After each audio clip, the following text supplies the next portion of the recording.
बिस्मिल्लाहिर्रहमानिर्रहीम। PMM पाकिस्तान मुहब्बे वतन movement और मुहब्बे वतन चैनल की जानिब से तमाम देखने वालों को अस्सलाम वालेकुम। हस्बे मामूल नाज़रीन, एक मरतबा फिर आपकी खिदमत में हाज़िर हैं। करप्शन, बदअनवानी कभी मुआशरे में गाली हुआ करता था। अगर हम आज से 3 से 4 दिहाई पीछे चले जाएं तो ये सुनने को मिलता है कि जो कोई भी उस वक़्त करप्शन करता था, बदनवानी करता था, रिश्वतखोरी के नाम से पहचाना जाता था, तो लोग उसे अच्छी निगाह से नहीं देखते थे। और इस अमल को करने वाले बड़ी राज़दारी और पर्दापोशी से रात की तारीकी में लेन देन किया करते थे। और जब कभी कोई इसमें मुलव्वस पाया जाता तो उसका सोशल बाइकाट किया जाता, उसे हकारत की नज़र से देखा जाता था। मुआशरे वाले उस पर तरह तरह की बातें करके लोगों को ये बताते थे कि इसे इबरत सीखनी चाहिए। फिर हालात बदले, नया दौर आया। आहिस्ता आहिस्ता इसी बदअनवानी ने, रिश्वतखोरी ने, करप्शन ने रूज की तरफ अपनी मंजिल को पाने के लिए कोशिशें तेज़ की। फिर हमने देखा कि अल्लाह के फजल व करम से इसका तारफ़ भी किया जाने लगा। रफ्ता रफ्ता हमारे यह मुआशरा इसकी लपेट में आ गया और फ़ख्री अंदाज से इस बात को सुनने को मिला कि कोई भी रिश्वतखोर, करप्शन करने वाला, बदनवानी में जो मुलव्वस पाए जाने वाले अफराद, वो बड़े फ़ख्रिया लहजे में ये कहते कि उन पर अल्लाह का फजल व करम है। तनख्वाह कितनी भी है लेकिन फिर भी उनके ऊपर अल्लाह की रहमत है। इस नासूर को अल्लाह की रहमत से जोड़कर इस सोसाइटी के, इस मुआशरे के अंदर इसके जहर को अमृत बना दिया गया। फिर देखा कि ये एक मुकम्मल कारोबार बन गया, एक धंधा बन गया। और इसको करने के लिए इंतज़ामी सतह पे हो या फिर सियासी मामलात में लोग इसकी तगोदो में लग गए। हम देखते हैं कि इसकी आवाज़ें सुनने को मिलती हैं, जो पोस्टिंग होती है वो भी बिकती है, टिकट के लिए भी ज़ोर आजमाई की जाती है, भले डोनेशन ही दिया जाता है।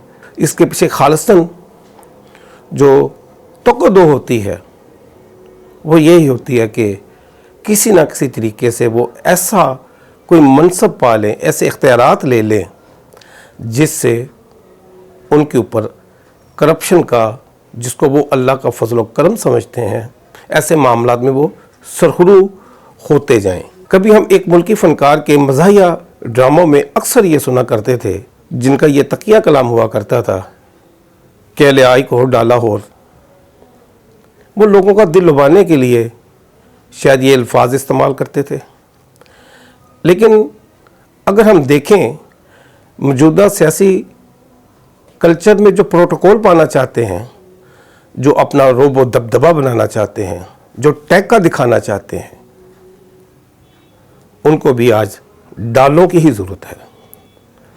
2 डाले आगे हों, 2 डाले पीछे हों और दरमियान में मोहतरम बड़े टैक्के के साथ, बड़े गुमान के साथ, बड़ी मदहोशी के आलम में वो कौम के रहबर बनकर सड़कों पर हाथ लाते फिरें।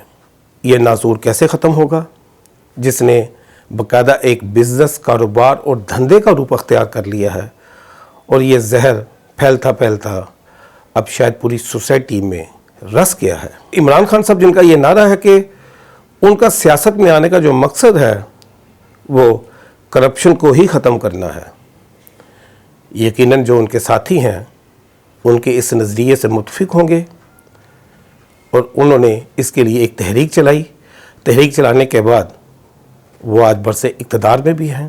तो आज भी अगर इमरान खान साहब के जहन में ये आता है कि वो कौम को डिलीवर नहीं कर पाए या गुड गवर्नेंस से इस करप्शन के नासूर को जड़ से नहीं उखाड़ सके, तो वो कौम को एतमाद में लें और उनसे ख़ताब में इनको बताएं। वो बहुत कुछ करना चाहते थे लेकिन इस सिस्टम ने उनका साथ नहीं दिया। सिस्टम ने साथ नहीं दिया कि उनके रुफ़का ने उनके नज़रिए को परवान नहीं चढ़ने दिया। चले अगर वो असम्बलियाँ तोड़ भी देते हैं, जिसको आए दिन हमें सुनने को मिलता है, शायद वो इस मर्तबा सीरियस हों, कि इसमें कोई शक नहीं। अगर हम देखें कि जो शख्स मुखलस होता है, जो डिलीवर करना चाहता है, अगर वो अख्तियारात के बावजूद उसे ना कर सके तो यकीनन ऐसे उस अज़म को ज़रूर सराहना चाहिए। आया अगर वो असम्बलियाँ तोड़ देते हैं या वो तोड़ना चाहते हैं, या हुकूमत को, जो उनकी इस वक्त अपनी पार्टी की हुकूमत है, चाहे उसमें इत्तेहादी भी क्यों ना हो, वो उसको भी ख़त्म करना चाहते हैं, तो क्या बाकी जो उनके रुफ़का हैं, जो इस हुकूमत में मौजूद हैं, जो प्रोटोकॉल से लुत्फ़ अंदोज़ हो रहे हैं, जो मरात ले रहे हैं, जो यहाँ पर किसी न किसी तरह से किसी न किसी ओहदे पे तैनात हैं, क्या वो चाहेंगे वो अफराद जो इस सिस्टम का हिस्सा बन चुके हैं, शायद वो कभी ना चाहें। उनकी ख्वाहिश तो यही होगी कि ये टर्नओवर पूरा किया जाए, ताकि वो जिस मकसद के लिए इस सिस्टम का हिस्सा बने हैं, कम से कम मज़ीद 2.5 साल वो उससे मुस्तफ़ीद तो हो सके।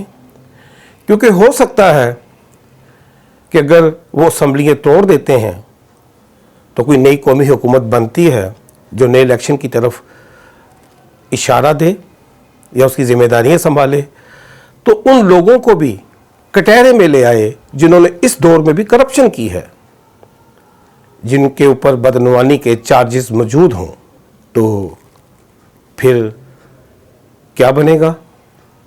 उनके वो जो डालों पे डालों की ख़रीदारी है और जो बेलचों से इस वक्त माल बना रहे हैं, ना कि हाथों से समेट रहे हैं। कई जगहों पे शायद सुनने को मिलता है कि लोग बेलचों से इस करप्शन के बिज़नेस से मुस्तफ़ीद हो रहे हैं। शायद यही वजह है कि पाकिस्तान का जो इंटरनेशनल सर्वे में जो रैंक है वो 4 पॉइंट बढ़ गया है। ये सारे जो हक़ाइक़ हैं, इनका हकीकत से तल्लुक़ है, तो फिर इमरान खान साहब को क्या करना चाहिए? क्या वो अपने रुफ़का को अपने नज़रिए पे मुतफ़िक कर सकते हैं? यकीनन उनके लिए उनके रुफ़का ये कहते हुए नज़र आते हैं कि वज़ीर आज़म डेड ऑनेस्ट हैं। क्या वो भी डेड ऑनेस्ट हैं? क्या इस अमल से महंगाई ख़त्म हो सकती है? करप्शन पे काबू पाया जा सकता है? मैशियत में बेहतरी आ सकती है? ये तभी मुमकिन है जब उनकी टीम एक एजेंडे पे काम करे कि लोगों को इंसाफ देना है, रिलीफ देना है। इंसाफ वो देना है जिसका अल्लाह ताला ने मखलूक से वादा किया है। बहरकैफ नाजरीन, देखते हैं कि हालात किस करवट जाते हैं। अपना बहुत सारा ख्याल रखिएगा। हमें इजाज़त दीजिएगा। व आखिर दुआना अनिल हम्दुलिल्लाहि रब्बिल आलमीन।